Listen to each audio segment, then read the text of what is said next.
Bendiciones, Shalom, adelante hermanos y hermanas, seguimos con estos encuentros para estudiar temas de las Escrituras y hoy seguimos con lo que iniciamos el sábado pasado a raíz de aquellas preguntas y aquellas cuestiones que son legítimas tenerlas y son cuestiones que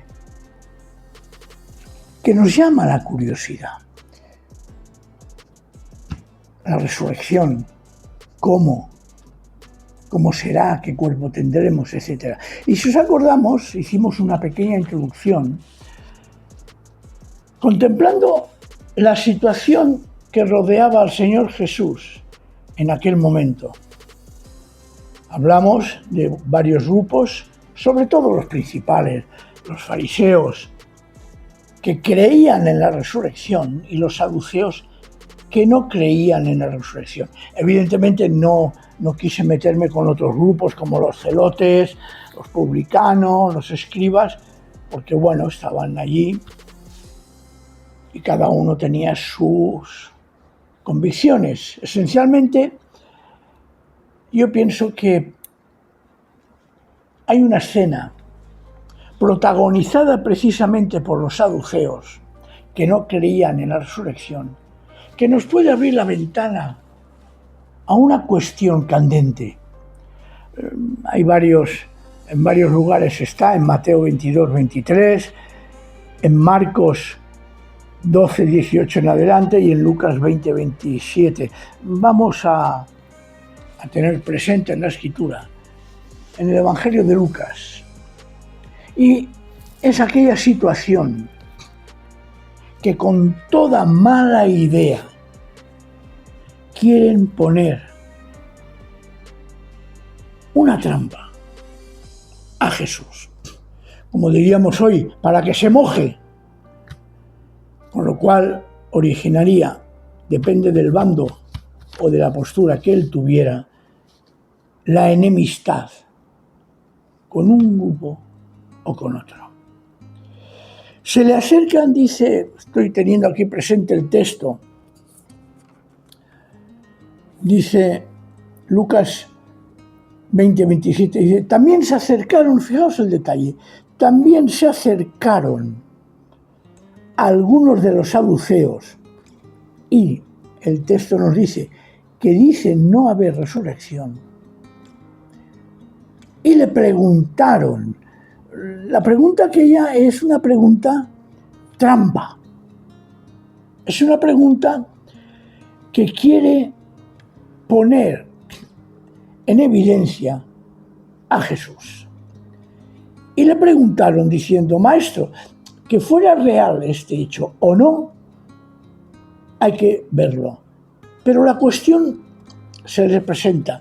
Dice, maestro, Moisés nos escribió, si el hermano de alguno muriera teniendo mujer y sin descendencia, que su hermano tome a la mujer y levante descendencia a su hermano. Era una ley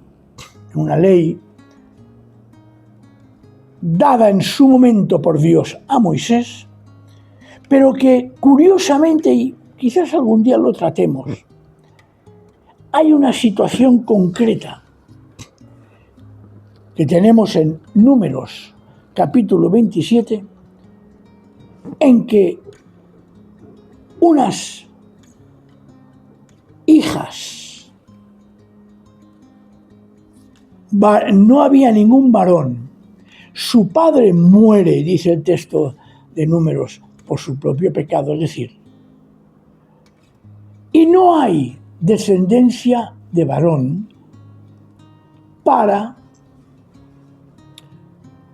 heredar lo que tenían que heredar. Casi esta pregunta que hacen los saduceos puede tener alguna referencia. Y simplemente algún día si os parece lo hablaremos. Aquellas chicas, aquellas mujeres que nos dice el texto que eran Maala, Noa, Ogla, Milca y Tirsa, representan la cuestión. Claro, si no hay varón, la herencia se pierde. Sin embargo, representan la cuestión a Moisés y Moisés consulta a Dios y Dios cambia lo que él mismo había dicho antes, lo cambia y dice que sí, Dios mismo cambia o es capaz de cambiar sus propias leyes, pero lo hace cuando hay un argumento justo y cuando hay una constancia en su petición. Fijaos un detalle. Esto se une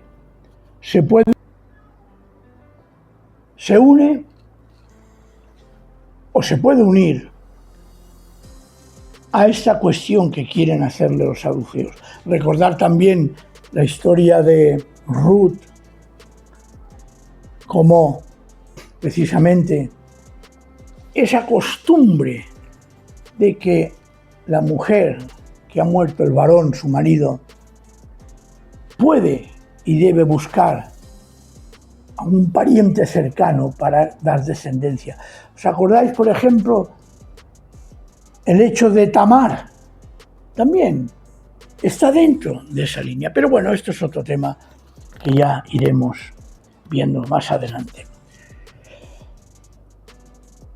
Lo que intentaban los saduceos eran ridiculizar la idea de la resurrección. Y expresan de una forma radical lo que se llama la ley del levirato, que está en Deuteronomio 25, del versículo 5 al 10. Aquella ley decía, repito, que si un hombre moría sin descendencias de hijos, su hermano debía casarse con la viuda para darle descendencia. Curiosamente, el texto sigue diciéndonos algo sobre esto, porque claro, la idea de la trampa de aquella gente era con mucha picardía. Recordar que estamos en Lucas 20 y vamos a seguir leyendo.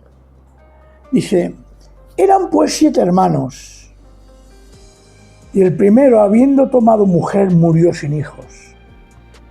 También el segundo. Y el tercero la tomaron, y así también los 7 no dejaron hijos y murieron. Y finalmente murió también la mujer. ¿Y a qué viene la pregunta sobre la resurrección? En la resurrección, pues, ¿de cuál de ellos viene a ser mujer? Porque claro, los 7 la tuvieron. Jesús les dijo, los hijos de este siglo, de este mundo, se casan y son dados en casamiento. Pero los que fueron tenidos por dignos de alcanzar aquel siglo, aquella época, y de la resurrección de entre los muertos, ni se casan ni son dados en casamiento, pues no pueden ya más morir, porque son como ángeles y son hijos de Dios al ser hijos de la resurrección. Claro, este argumento rompe totalmente la mala idea de los saduceos. ¿Por qué? Por la sencilla razón que Jesús nos abre una ventana a algo que se escapa a nuestra mentalidad. Fijaos un detalle. El griego lo dice claramente. Son como, no serán como hay algunas traducciones, sino son como ángeles. Pero claro, no son ángeles. Y si son como ángeles, no hay reproducción. Y son seres iluminados por la gloria de Dios.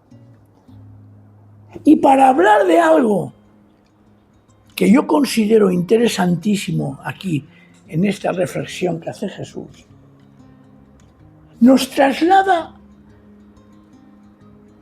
a una especie de atemporalidad, a una especie de que no hay espacio, a una especie de otra dimensión completamente desconocida para nosotros. Porque claro, la respuesta que hace Jesús es tremenda. Dice, y en cuanto a que los muertos resucitan, Moisés también lo indicó en lo de la zarza, cuando llama al Señor el Dios de Abraham y Dios de Isaac y Dios de Jacob.